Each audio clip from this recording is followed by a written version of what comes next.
Why do some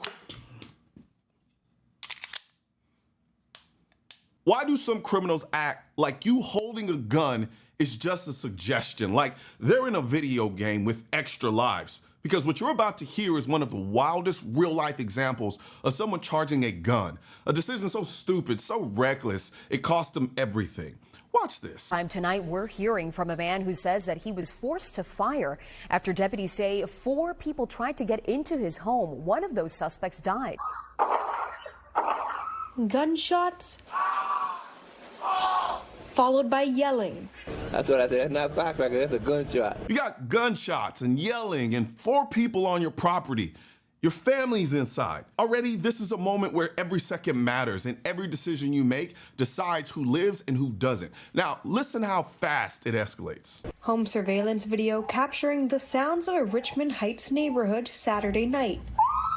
Minutes later, police arrive. Miami-Dade deputies say 4 people were trying to break into this home just before 7 p.m. Now, let me paint this picture. It's evening and your mom is home. You're hearing yelling outside and suddenly there are 4 dudes on your porch. Then this happens. I heard my mom scream, "Get off my porch, I'm gonna call 911. So I became frantic and I started looking for my gun. He says he went outside with the gun to scare them off, but that's when he says one of the men tried barging into the home and he shot him twice. This right here is where movies lie to you. Because in a movie, the guy who charges the gun wins the fist fight. But in reality, charging a man with a gun, a man defending his home and his elderly mother, gets you shot every single time. This homeowner didn't want to pull the trigger. Listen to him. I wasn't trying to kill him, but when he barged in, like, I was scared for my life. Not only for my life, I was scared for my mom. Because it was, when I came out, it was 4 people, 4 guys out here. So I didn't know what was going on, what's happening. That man was taken to the hospital where he later died. Investigators say the other 3 men ran off. Raw with emotion, the homeowner tells me he's still trying to process everything that happened. I wish it was all a bad dream. Like, this is a nightmare. Like, I'm gonna need years and years of therapy. Worst night of my life. You can tell this wasn't a man looking for violence. This was a man trying to protect the woman who raised him and forced by someone else's stupidity to make a choice he'll carry for the rest of his life. And this is the part anti-gunners never understand. Defensive gun use isn't glamorous. It is traumatic, it is violent, and it's always the criminal who forces your hand. Now, let's talk about the real human cost of moments like this. But first, let me say this, because it connects directly to what you just watched. FAFO, or F around and find out, isn't about being tough. It isn't about intimidation. It isn't about projecting violence. It is about good people. People who mind their own business. People who don't want conflict. Being forced into moments where they have no choice but to protect their family, their peace, and their home. FAFO means we don't start problems, but if you bring danger to our doorstep, you're gonna find out exactly what we're capable of. It's quiet strength, it's reluctant courage, it's the reality that most of us never want violence, but we refuse to be victims.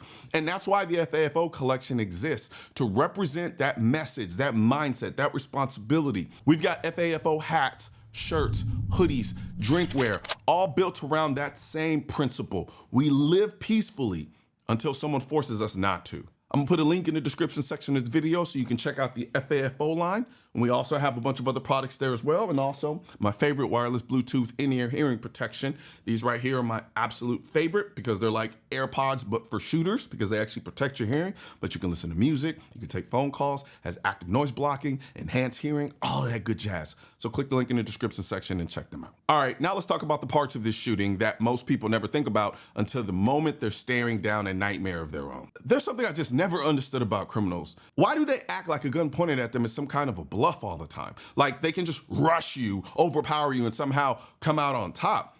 That only works in movies. Real life doesn't give you plot armor. But what hits me even harder isn't the criminal's stupidity, it's the pain in the homeowner's voice.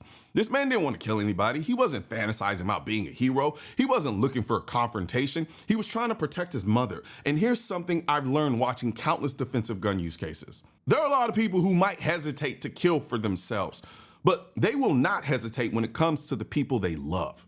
You can ask someone, would you take a life to protect yourself? And some may pause and hammer, but ask the same person, what would you do if someone tried to hurt your kid, your mother, and you see something change inside of them instantly. That's exactly what happened here. He didn't shoot to be a badass.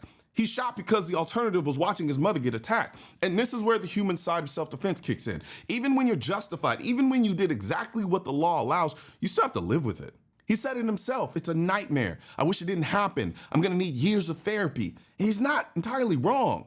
That's the part anti-gunners never talk about. They think gun owners want this, like we're waiting for the moment to pull the trigger.